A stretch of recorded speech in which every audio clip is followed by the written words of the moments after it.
श्री महेश्वर पंचरत्न स्तोत्रम्।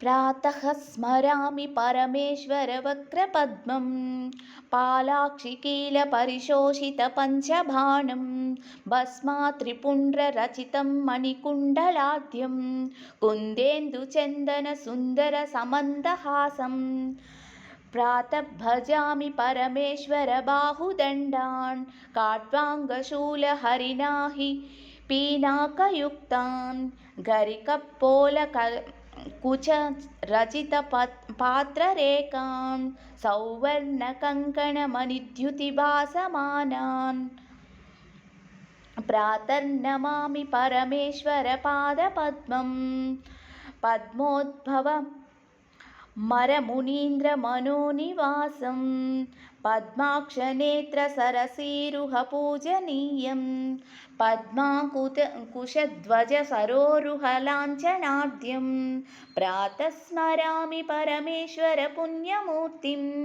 कर्पूरकुन्दधवलां गजचर्मचेलं गङ्गाधरं घनकगरिविभावसमानं कात्यायनी तानु विभूषितवामभागं प्रातः स्मरामि परमेश्वरपुण्यनामां श्रेयं पदं सकलदुःखविनाशहेतुं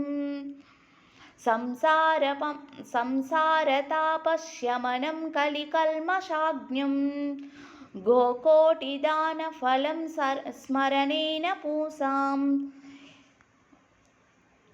श्री पंचरत्नं रत्नानि महेश्वरस्य भक्तः पठेद्यं प्रयतं प्रभाते आयुष्यमारोग्यमनन्तभोगान् प्राप्नोति कैवल्यपदं दुरापपम्। Thank you.